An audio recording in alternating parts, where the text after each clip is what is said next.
would briefly start by introducing these events, part of the World Space Week 2020 events. This event, titled Space Application for Disaster Risk Management, was proposed by the Italian Rome Local Group of Women in Aerospace Europe in order to join the WSW that this year has the main topic dedicated to satellites, how satellites improve lives. So we decided to propose an event in order to talk about how space application can be used for disaster risk management. And we asked two experts from United Nations organizations to join us and to present their experience and to share with us their daily job and what they are currently doing related to this topic. So we have invited Ria Sen, that is a disaster risk reduction expert at the United Nations World Food Programme in Rome, Italy, and Rohini S. Swaminathan, sorry for the bad pronunciation in case, that is currently serving as emergency specialist, working on risk monitoring and analysis within the UNICEF headquarters in New York, USA. So for who doesn't know Women in Aerospace Europe, this organization is the European branch of Women in Aerospace that it's active since 2009 for empowering and creating a network of women and men in order to support them in their professional growth and in order to spread the knowledge and also provide some technical lead and offer and support and organize events related to aerospace within Europe. It is based on 14 local groups, and I'm part of the Italian local group that since 2013 was founded in Rome. I am Alice Pellegrino, and today I will be moderating this event. And I'm currently working in Japan as a lead system engineer for Canon Electronics. And so, given that we have mainly said everything, I would like to give the floor to Ria Sen for sharing the screen and for starting the presentation.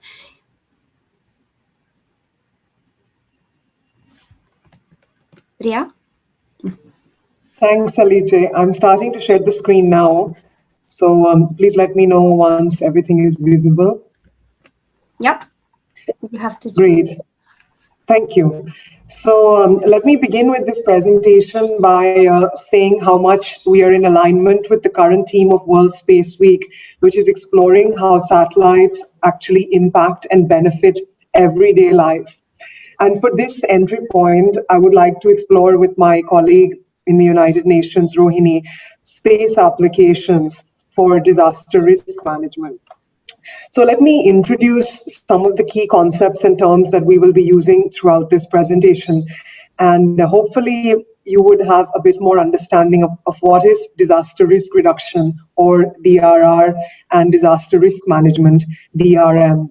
So as you can see, there is a cycle that usually is the basis upon which disaster risk reduction is undertaken.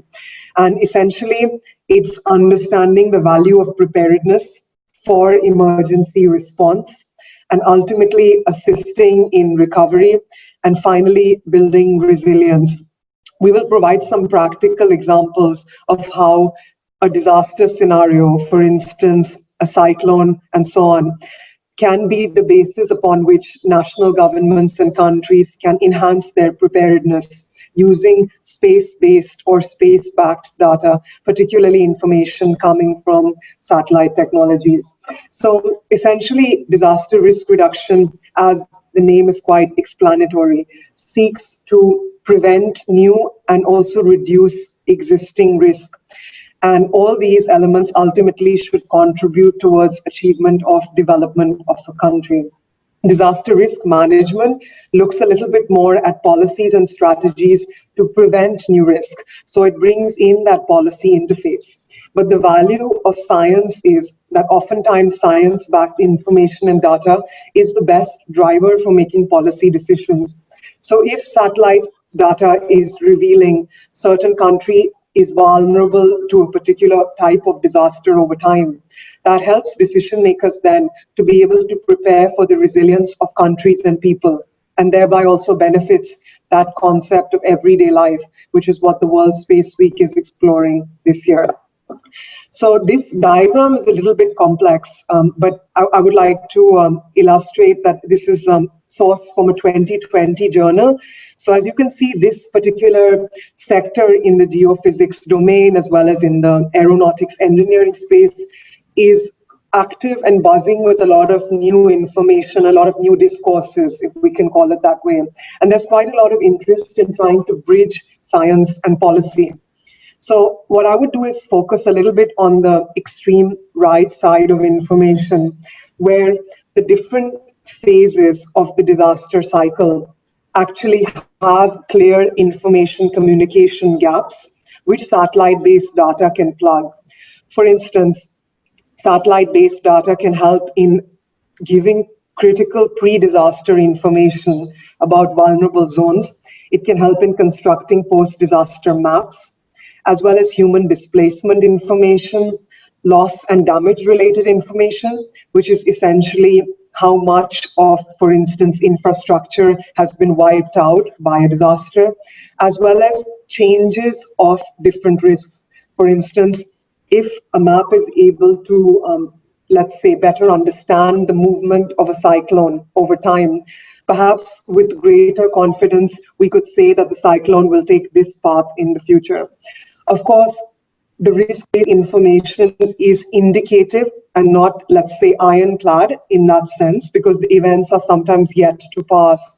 But that's where scientific information, which is derived from more granular satellite data, that is higher quality and higher resolution-based information that might derive from different types of models as well, becomes useful for decision-making and for policy purposes. So I would now come a bit to the UN process, because the United Nations actually has a lot of different intergovernmental processes, agreements, frameworks, and so on, that help countries to move towards bigger development objectives. And that's what a lot of our staff within the UN are working on. So a key element for managing the risks from disasters, and that acknowledges the value of new technologies, including satellite, is the SENDAI Framework for Disaster Risk Reduction. So perhaps Alice knows this because you are sitting in Japan now, but the SENDAI Framework was an agreement that many countries came to in Sendai in Japan. And Japan is actually one of the leaders in disaster risk reduction. They use a lot of innovative new technologies to be able to assess and monitor risks that derive from satellite-based data.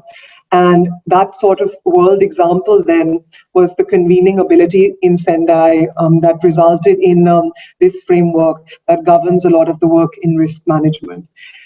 There are a lot of UN treaties that are valid and applicable for space. I will not go into each of them, but suffice to say that most of those treaties govern behavior in space. So space-based domain information, as well as agreed good practices in the space area. So space exploratory sorts of activities and so on. Of course, there is still a wide felt area of work in the regulation of space-based technologies, for instance, satellites. And another UN body, the International Telecommunication Union, works on allocation of spectrum for a satellite. And that's actually quite critical because this is valuable in an emergency context as well. So without further ado, we'll start with the first case study, and let me put it across to my colleague Rohini to take it forward. Thanks, Rohini. Over. Thank you, Ria. That's indeed an excellent introduction to where we are coming from. And hi, everyone. It's a great pleasure to be able to join you all today. And we thought instead of diving directly into examples of how space applications are used in disaster risk reduction, we would show you a comparison of two different cyclones that happened here in India, where I'm from. Could you go to the next slide, please? Yes, thank you. So the first one we are looking at is a cyclone that happened in 1999. I vividly remember this because it was one of the major cyclones to hit India in many, many years. and it hit a state called Odisha. And as you can see, a similar cyclone hit exact same area with almost the same parameters. Back to the slide. Yeah, wind speed, pressure, storm surge, every single aspect of the cyclones were exactly the same. And even the cost, if I adjust for inflation, was almost the same on what the losses for the state and the government itself is. But I want you to pay attention to the last part.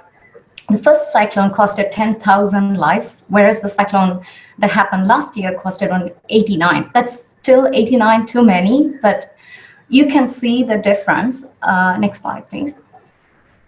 Especially if I look at the population of this state from 1999 and adjust it, 1 in 3,100 people died in 1999, compared to 1 in almost 500,000 people. Now that's a staggering difference in how many lives were saved just 20 years apart. So automatically the question arises, what was so different? And the first thing was increased risk analysis, basic community-based risk analysis. In 1999, India didn't have a national disaster management authority. They only established one in 2005. And since then, the government, the state government, as well as the local government, with heavy support from international and national institutions, started doing a lot of work at community level. I think that's the key. They just didn't say Odisha as a state will receive a lot of cyclones, but they went into a community level and assessed the risk of each single admin 2 level district, so to speak. And the second thing is a lot of money was invested in disaster preparedness. By that, the state built shelters. So all the schools and big buildings in villages, towns, everything was also converted into a shelter if a cyclone hits.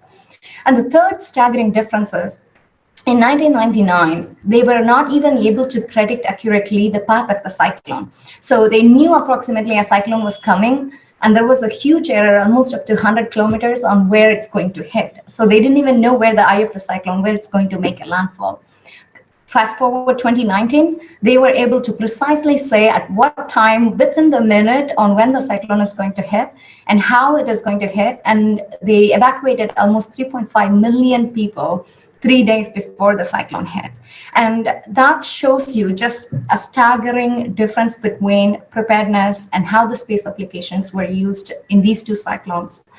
And if you want to go to the next slide, is when we started looking into detail how space applications, Ria just explained how different application areas are there. So we're going to quickly go through some of the examples, saying in mitigation and preparedness, like you already saw, we can do risk and vulnerability analysis, which is the core, the first step to understand what are the different kinds of hazards that could happen where. And then we do a lot of secondary data collection. So if a volcano erupts in an uninhabited island, yes, it's erupting, but we are not really worried. Same thing with earthquakes, same thing with cyclones. We are worried when we have a vulnerable population on its way. And that's when the secondary data collection becomes important. We need to know the people, we need to know roads, we need to know everything about that area where this hazard is there. And we can model them. We can put the risk and secondary data together to model even before something happens, to identify where something could happen and how much it could impact people. And early warning, as you can see, for most hazards, especially natural hazards, increasingly flood, less so with earthquake, but very much with tsunami, we are able to issue an early warning way in advance, which lets people to evacuate, implement all the preparedness measures to save lives. And it's no secret how satellite data could be used in response. And there are so many case studies. We won't go in detail because we want to focus on the risk part of this presentation, but search and rescue is one of the main ways that they use. Thermal sensors now increasingly with unmanned aerial vehicles like drones are being used to find people where they might be hidden or where they might be affected. Solely to assess the disaster impact. When something happens, we want to know where it happened, because for massive disasters, when people are on the ground, they have no idea how big the scale of the disaster immediately after it happens. So our number one go-to tool is satellite data to assess the impact. And the same with damage estimation. As days go by, we get more and more satellite data to be able to do an accurate estimation. And not just there, it never stops there. It always fills in the cycle, because a cyclone like this or an earthquake like this is going to happen again, and we have to learn from one lesson and build back better. That's the main motto of many UN agencies now. So quickly going into the examples. Next slide, please. The first thing we would like to ask, if we want to save lives, are these basic questions. Say a major disaster happens. As a UN agency, no matter which agency we are from, especially for agencies which are humanitarian, like the World Food Programme and UNICEF, at the ground level, we want to reach the people where they are affected. So we need to know which are the roads that are still operational. Are there border crossings? Or do we have to, where exactly are these border crossings? Because people might try to migrate and they will follow these roads. Where are the closest airports and ports? Can we land them? Can we bring food through ships? But the most important question of them all are, where are the people? It's easy for us to assume, especially if you live in a developed country or a country with good infrastructure, that every point is mapped. But that's not the case with most African countries or Middle Eastern countries, where little villages are not completely mapped. And if you're not on the map, it's almost equivalent to you're not being there, because people don't know you are there. So that's the first question, is where are the people?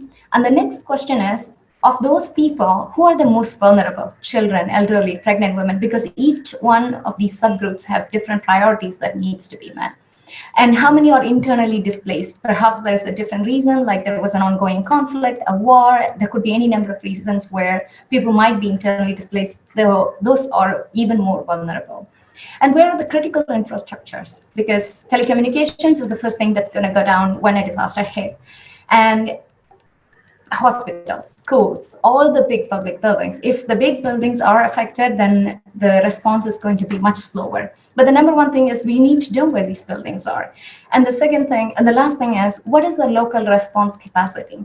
Like in 1999, when the cyclone hit India, the local capacity was almost not there. Like people didn't even know what disaster preparedness meant.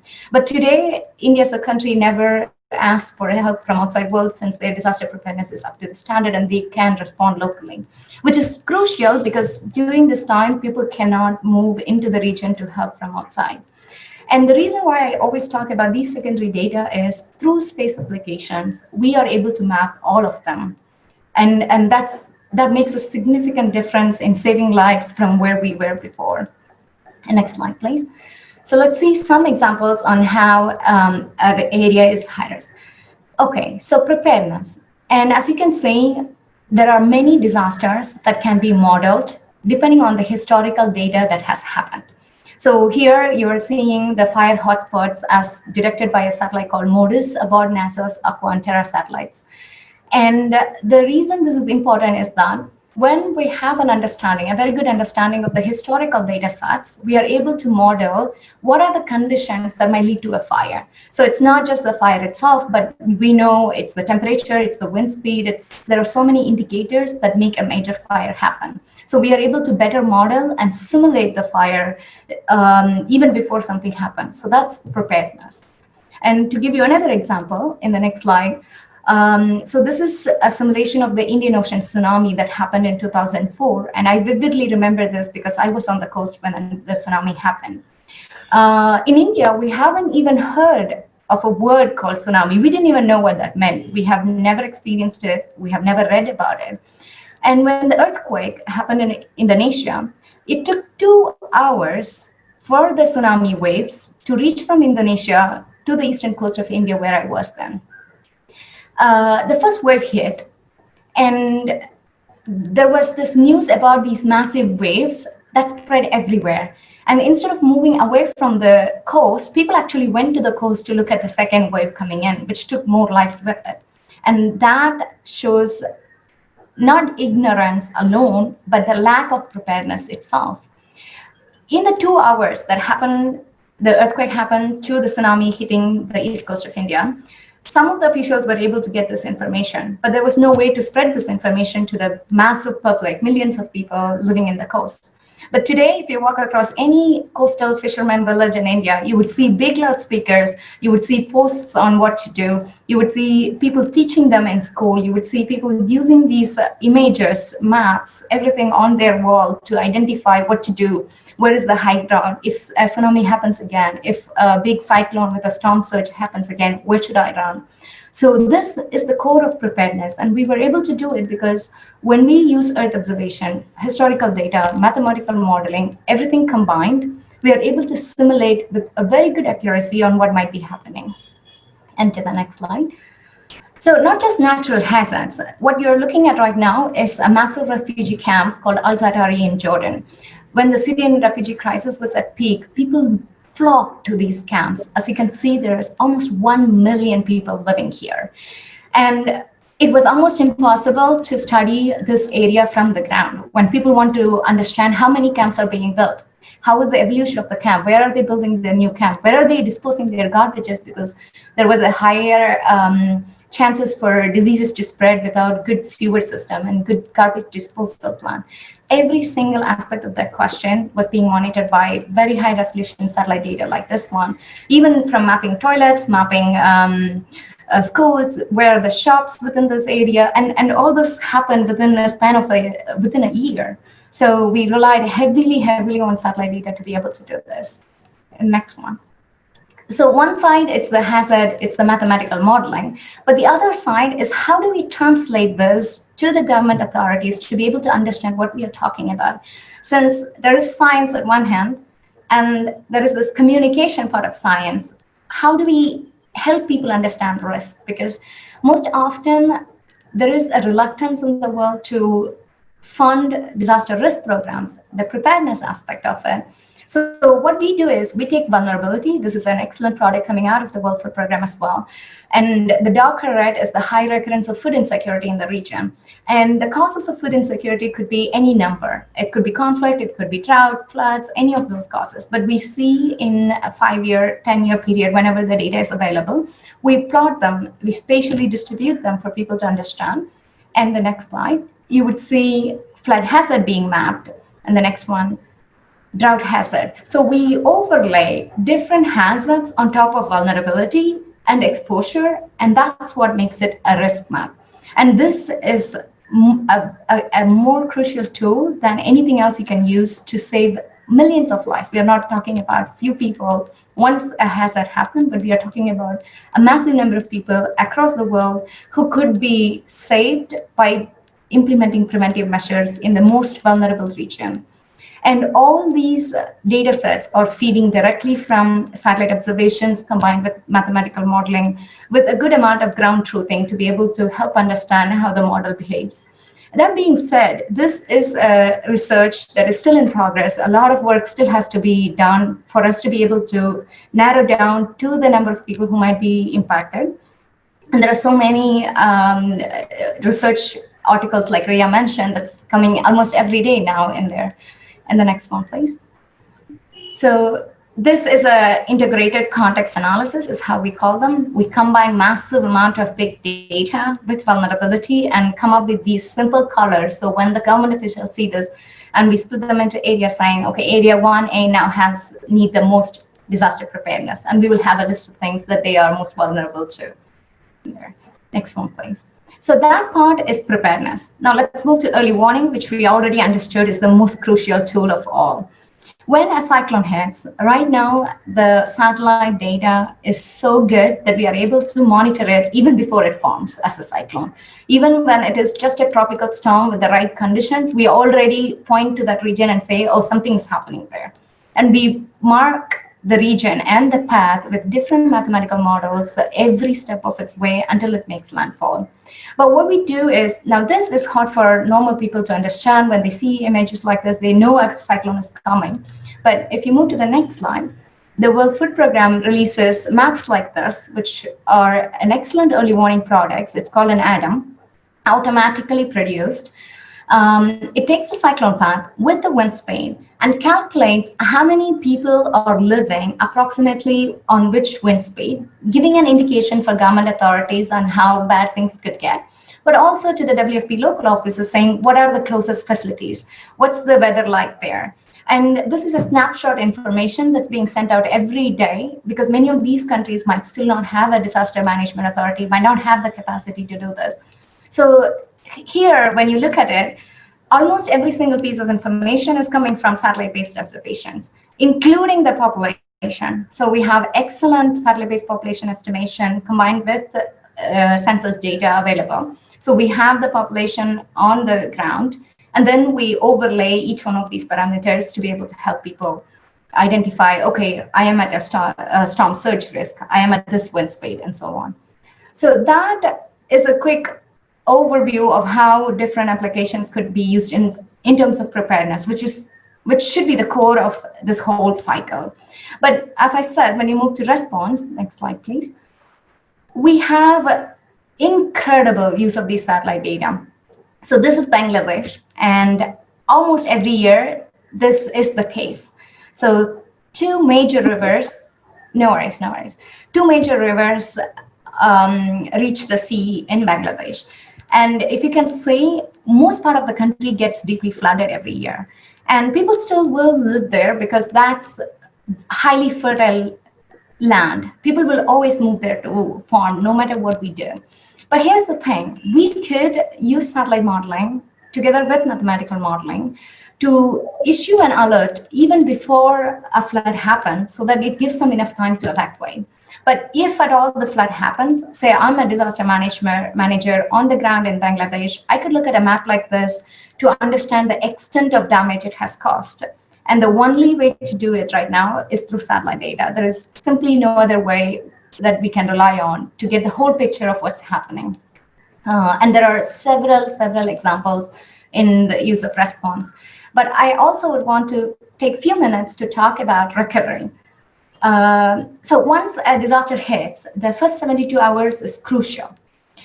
But it doesn't stop there. Recovery takes a long time. It takes over a month.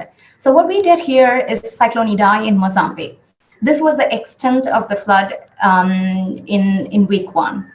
If you go next slide, we kept monitoring how the flood was receding for each part of it. Next slide, please. Yeah. So every week, every day, I put them all together for ease of use, but every day we kept monitoring where the flood was and how the flood was receding. And at the end of the day, the main question we were asked was, so which are the roads that are still not damaged? If you go to the next slide, and the next. And here are some of the roads we found as damaged, and only because somebody called us from the ground and told us this road was damaged. Because even today, with all the advancements we have, there is a huge data gaps that we find. One, the roads are not even marked. So with machine learning and using high resolution satellite data, the biggest contribution the space community has made is to map more roads, map more buildings, map more settlements, map all these places that could be reached. And we don't have the luxury to not do something, because we know this technology exists and we know we have the responsibility to apply them. But we also know the world is a big place. So we rely on a lot of partners, a lot of volunteers to be able to map them. Next slide. As you can see, there are several data gaps in this, but right after the cyclone hit, there was considerable effort by the international as well as the national community to make sure that there are no data gaps if a cyclone hits again. And in the next slide, you will see a fantastic project that closes the loop. So satellite data is at one level, but as you can see, this was taken by the drones. So what we did was, for wherever there was significant data gaps that we weren't able to accurately model using satellite images, we simply rely on the best technology that there is, flew the drone over a lot of high-risk areas, accurately modeled. And in the next slide, the reddish areas are at high risk. As you can see now, the buildings are mapped, so you can even estimate the number of buildings that are mapped. And people are going one more step now to finance them, disaster risk financing, to get the people out of there even before something happens. So I think that's where we are at right now. And that's exactly how you close the loop and prepare for the next cyclone, because next cyclone is going to happen no matter what. Next one. Over to you, Ria. Thanks, Rohini. So I know that we have a half an hour for questions as well. So I'll try to run through the last few slides very briefly. And I will demonstrate a bit more how the science-based information can be used also for policy making. And some of the work that I've been involved in has been understanding a little bit more about complex climate events, which are slower paced. So, for instance, El Nino, which is linked to ocean warming and also some atmospheric currents, is an event that's quite complex and less known. So, oftentimes, satellites which have the capacity to collect data over long times, including decadal data, help in actually revealing patterns of climatic events or climatic behavior. And as you can see here, one of the local satellites, which are owned by the government in Thailand, was able to monitor the water reservoirs in a very important zone that is having some scarcity issues, and deduce that this water reservoir is diminishing over time. So they use this to actually undertake their planning and also to be able to mitigate the foreseen challenges with lack of water within these regions.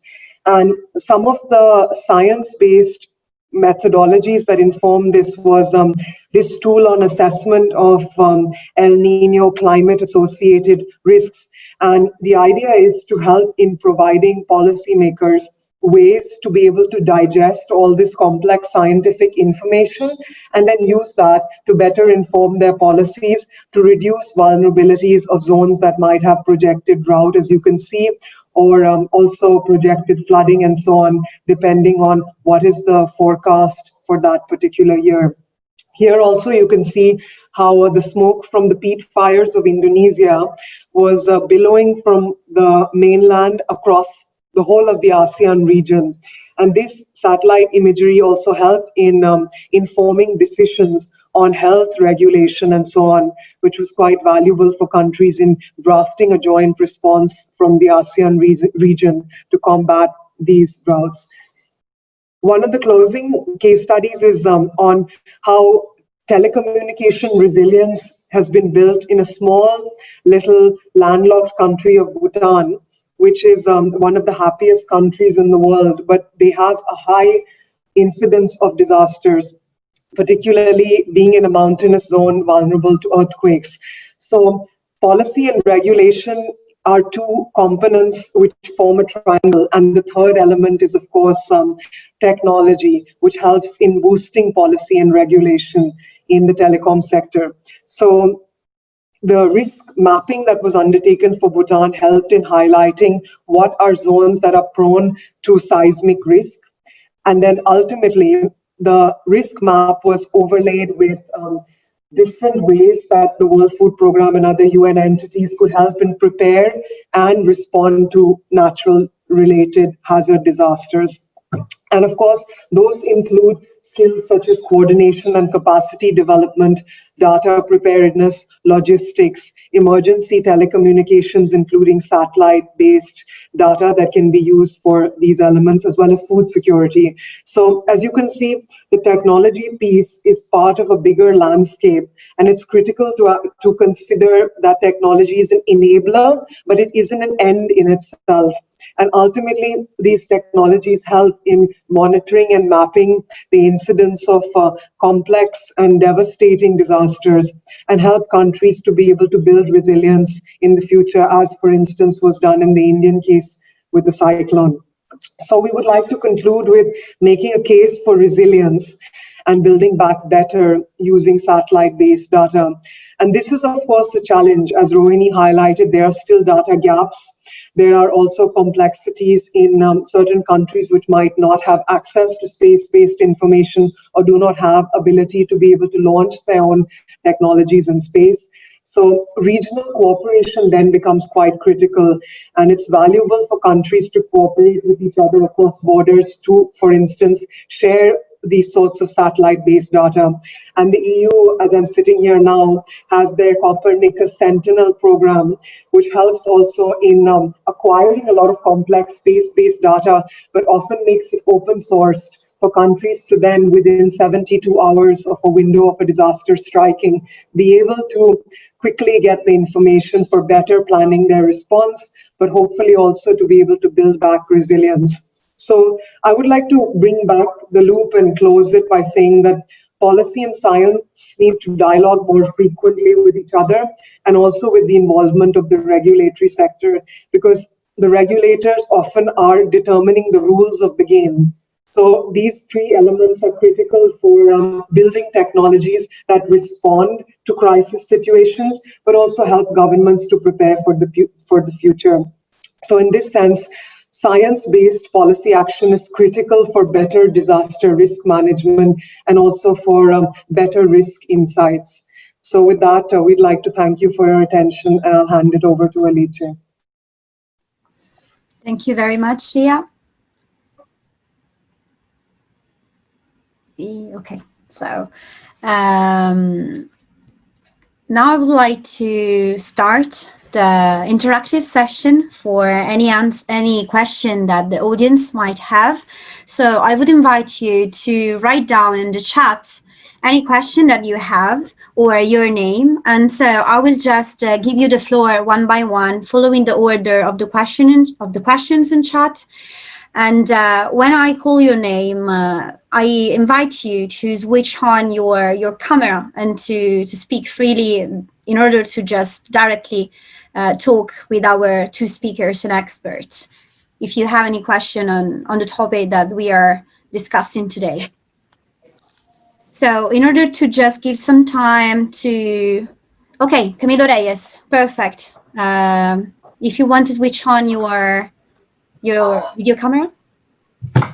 Hi, I think you can see me now, right? Yes. I'm the guy with the aurora in the back. Hi, ladies. Thank you so much for the presentation. It was really good.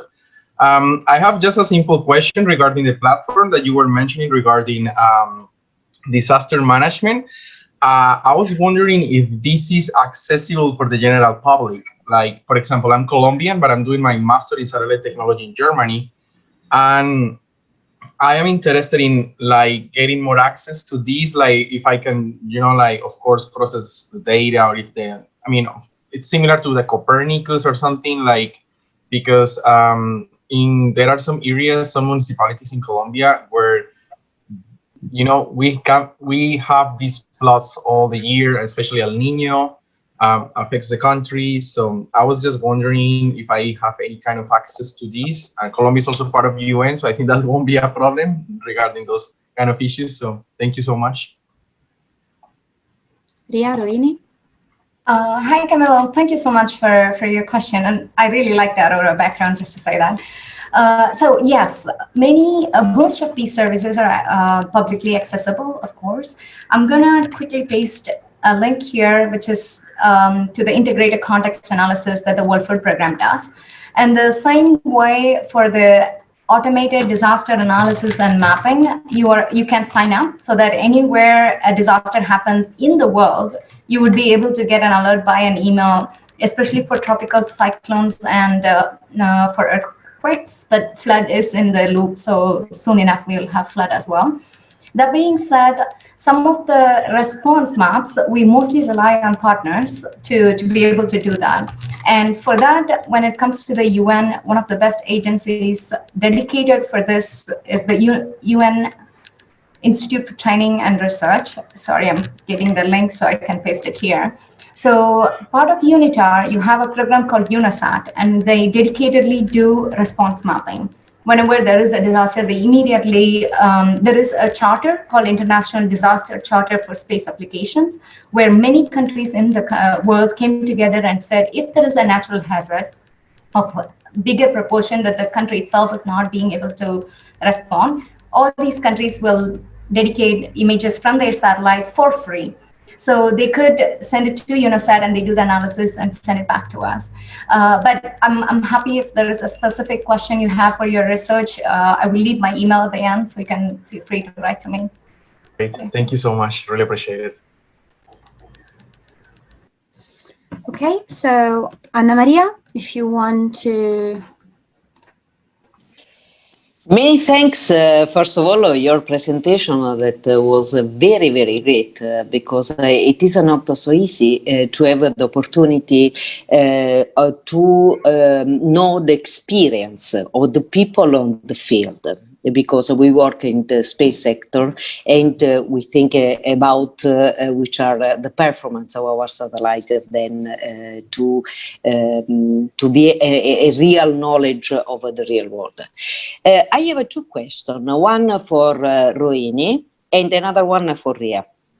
The first one is relevant to the space technology that we can exploit for this type of application. And you know very well that there is now, we speak about new technology for big data, artificial intelligence, and so on. And in parallel, we speak about also new phenomena relevant to the small satellite. I would like to have your feedback about the use of, first of all, of this new technology also in terms of modeling, which is the improvement that they can provide. And also for what concerns the small satellite, when we speak about resolution, the performance need and so on, you know very well that the trend is to speak about high resolution, under 1 meter and so on.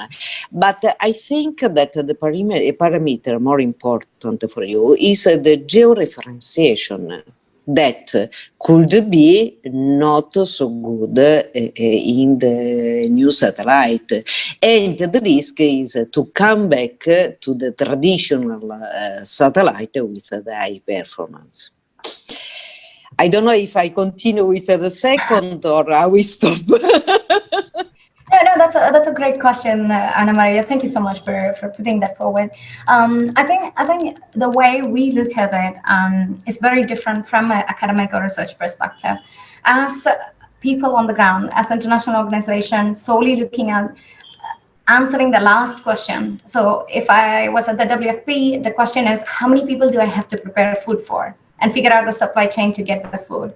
And all the accuracy, everything else about the modeling and the satellite are irrelevant from an agency point of view. So to answer your question, in that case, all we are looking at within that 72 hours is a very good approximation of what is happening. So it's only very recently we are able to even access high-resolution satellite like PlanetScope, and Digital Globe has been around for a while, but it was quite expensive until they made a program to have open data for us to use.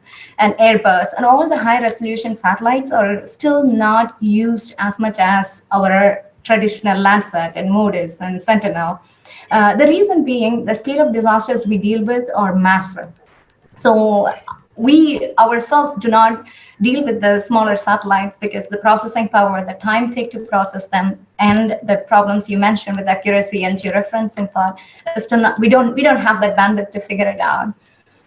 One of the programs that I really like when it comes to damage estimation is actually NASA ARIA. I'll try to find a link for you if you're curious. And this is a very interesting example of what could be done because most of the times when a disaster happens, it's going to be cloud covered. Most of the times we can just assume, and especially with cyclones, of course, there's going to be cloud, floods, yes. And even earthquake, when Nepal earthquake happened, we got 1 terabyte of data. And most of them were useless. So with all the high resolution optical satellites, most of the time we won't be able to see anything. So what ARIA did, they took the radar satellite, they took the optical satellites and combined them to make a damage estimation in a very beautiful way, which I still don't completely understand how they did it with their modeling. So we find loopholes through our partners in this way, trying to find best estimation. So when it comes to flying drones and for the accuracy assessment, we mainly use them before something happens. In that sense, yes. That's when we really worry about georeferencing. We go to the ground with our partners, put all the ground truth in place. But most often, we don't do it ourselves since we simply cannot scale it up. We do a training for the local national disaster management authorities, and we pass it on to them to be able to do it. So my hope or my wish eventually is to see the entire Earth mapped really beautifully in high resolution with beautiful hazard models everywhere, but we're not there yet. And it's going to take some time. And a lot of dedication from academia as well. Thank you very much, Rohini. And another question is for Ria. You mentioned about the importance also of the science community, academy, and so on. And you know that another element that has been sponsored for the space economy is to reinforce and to improve the collaboration between among the different actors like industry, like academy and so on. But which is your thinking about the future? Which will be the real model that we can adopt in order to provide the right, more adherent answer to the demand? Right. Thank you so much for that insightful question, Anna Maria, because I think it's important to understand the evolution. And this is also critical for better mapping and also democratizing space data, because a lot of the space information is, let's say, in the charge of many private providers. So the question is that private providers are typically oriented around some sort of business model where they also need to take care of their revenues. But on the other hand, many national governments also have their own satellites in space, whereby their motives are usually oriented towards welfare, so public state-related motives. But a trend that's also emerged in the last years is that many national governments, whilst having their own, let's say, satellite in space, are willing to democratize the information and share. And that's where regional cooperation becomes critical. Because if a disaster strikes that might have transboundary implications, for instance, a disaster that might affect multiple countries simultaneously, for instance, as the Indian Ocean tsunami did, it's critical that those that are the custodians of this space data have adequate emergency contingencies in place to share such data, for instance, accessing the uplinks and so on. So this is sometimes driving the response for poor economies that are unable to actually launch their own vehicles in space. And it also gives an opportunity to provide critical emergency response information in a democratic way across the borders. And I think many countries, for instance, in the South Asian region, and satellites that are launched by the Indian Space Research Organization have different emergency protocols in place whereby the data can be shared across borders with countries that are at high risk. On the other hand, the EU's Copernicus Sentinel program also has an emergency protocol to share the data that is generated when there is a disaster of a large scale proportion. And finally, there are charters that are also assisting in private providers to help in sharing such critical life-saving information. So there is one satellite connectivity charter where a number of providers such as Eutelsat and a couple of other large, let's say, national players are able to provide critical information and also share the data across borders. So I think this regional cooperation sharing model and also public-private collaboration is actually critical for the holistic disaster management. And I think the regulatory sector and also regulation of satellite becomes critical because, as I mentioned, the bandwidth on which the satellites operate needs to be freely available. The spectrum needs to also be allocated for Earth observation. And there are intergovernmental provisions and bodies that are monitoring those sorts of spectrum allocation. But often that's, let us say, overseen or a less hot topic because I think people are more concerned about the upkeep of the technology, the launching into space, the health of the satellite as it moves around in the orbit. But I think these policy/regulatory dimensions are just as critical because it actually keeps that vehicle in space. So I think it's that holistic picture which I hope that the dialogue between policy and science will bring about more in the future, even though the researches in the space are ongoing right now. Thanks again. Thank you a lot to both. And I leave the floor to other questions. Thank you very much. We have another question from Federica.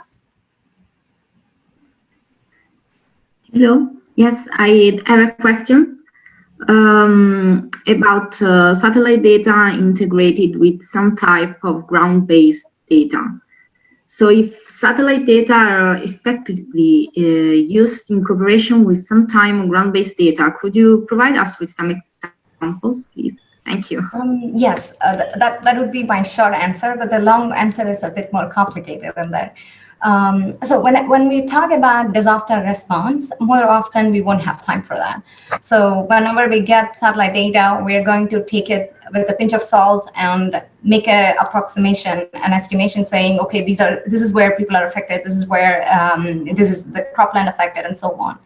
But when we talk about preparedness and risk assessment and crop management, in all the work that we do before something happens in the period between two big disasters, then yes, we do send a team to the field to be able to collect satellite data and different applications. I'm talking from crop monitoring to disaster management to everything has different set of people with field data collection. And we rely a lot on apps. So some example would be Kobo Toolbox. It's dedicated just for humanitarian work. Survey 123, Photofork GIS. So there are so many different apps that we employ at a ground level to be able to come back and verify our models, verify our assessments, and so on. But that being said, the amount of investment is still not that much. As you can imagine, when we deal with a massive project, sending people onto the field, and the areas where we work is highly risked. Like I'm talking about Afghanistan and Somalia and South Sudan.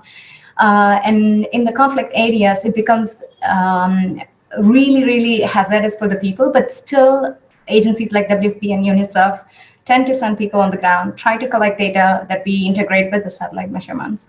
I'm not sure if that answered your question, but happy to provide you with more information if you would like. Thank you. It was all clear. Thank you. I have one question about, if I can ask. So we have talked a lot about the role of data, about the role of satellites, but so what's the role of individuals in the response to a disaster and within the mitigation of the related impact, especially in remote areas, as you said? Okay, if I understood you correctly, role of individuals in this whole cycle, in disaster risk management at a local level. Yeah. So most agencies now have a dedicated emergency department within them. Like WFP has WFP emergencies, same where I am with UNICEF has UNICEF emergencies. And surprisingly, they are more recent than you can imagine, including WHO, where emergency unit is a new one. And within those emergency unit, the geospatial support is even newer. And understandably, it takes time for technology that is coming out of academia to translate to headquarter level at different agencies. And then getting translated into regional country office and the local point, it takes really long time for this. But most of these agencies now have innovation accelerator programs. WFP has a dedicated one, which does fantastic work as well. So what they do in those accelerator program is to pilot and test this new technology coming in. It could be blockchain, it could be machine learning, artificial intelligence, satellite applications, and go directly to the ground with the support from HQ to be able to implement them. That being said, there are projects here and there which have been more successful than others, depending on the country's involvement as well, because most of these agencies are heavily decentralized. So HQ proposes and recommends certain actions, but it depends on the country office to be able to prioritize and implement them with the budget needs. There are so many parameters in there. So local applications of this technology is still not as much as I would like to see, let's say, but it is there. It is there. I have seen maps and satellite imagery being used. I can give you a really good example. When I was in Juba in South Sudan, some cows went missing. So cows are the source of conflict in this region. So some cows were spotted in a region where they shouldn't have been. And we just heard from drivers or people through phone saying, can you confirm if this is true? And that's the best application of satellite technology. The most expensive technology that I have ever used is to find cows. So I sat there, and now there are some machine learning algorithms that can actually find cows. I'm not kidding. But at that point, we still didn't have them. So I sat with thousands of square kilometers of satellite data, browsing through individual cells to see if I found cows. And I did. I found hundreds of cows, marking the location and trying to give the information back. So it's rare, but it is there. Now and then you have these quirky applications that's because sitting at HQ, I would never imagine that I need to use satellite data to find cows. But when you are in the field is when the real questions come in, and then you start thinking how our technology could help. Thank you very much. Yes, and I have one thing to supplement, though, if I could add. I think that the data and information is one thing, but capacity also needs to exist. And I think oftentimes the community's understanding of this detailed space-generated data is limited. So it's also a question of making that risk-based information more easy to decipher. And sometimes this field has so much of complexity. So I think one of the biggest challenges is to get the balance right and making the communications easy for people to understand. Because why are those models being run? Why is the data being generated? Why is all this expensive equipment being used? Ultimately, to create efficient and good advisories for national governments and also for the communities at large to be safe, to be sound, and also to be able to make smart choices in their future resource allocation. So I think this is the key aspect on which we could probably conclude. Thanks, everyone. Thank you both, Ria and Rohini, for your replies and your presentation. I think that in addition to the fact that the topic was very, very good related to the WSW main theme, at least for what you presented, that was a different perspective of what we usually are dealing with in the technical environment. So some real examples on how satellite imagery and data can really impact on everyday life and how they can save lives, especially in being prepared to face this kind of disasters. So on myself and on behalf of our organization, for sure, I want to thank you both for cooperating with us and participating for the organization of today's meeting. So I need to briefly conclude. So just these last 2 minutes, I would briefly share with all the remaining participants that in the next months, as WIA-E Rome Local Group, we are gonna organize other events. So if you want to get any information, you can find us on the social media with Facebook and Instagram pages of WIA-E Rome Local Group, or on the official website of WIA-E. You have all the information related to all the news and the events that all the local groups are planning for the next months. For what concerns the World Space Week in the next days, other local groups are organizing and proposing different types of events that can be found within the list of the WSW 2020 website. And our Anna Maria Nassisi, one of our co-leaders, will take part in cooperation with Regione Marche from Italy in the organization of other events that also will be within the WSW 2020. So I hope to see you all online in next events. And with this, thank you very much for joining us. And we will share very soon the report and the registration, the recording of this webinar on our WIA-E YouTube official channel. So stay tuned, and we are going to also do the advertisement of everything that we are planning on our social media. Thank you very much. Thank you to all, and thanks to Ria and Rohini, and I hope to have another opportunity to exchange with you this important information. Thank you very much. Thank you. Bye. Thank you, ladies. Bye. Bye-bye. Bye, Thank you thank you. also to all the participants for joining us today. See you the next time.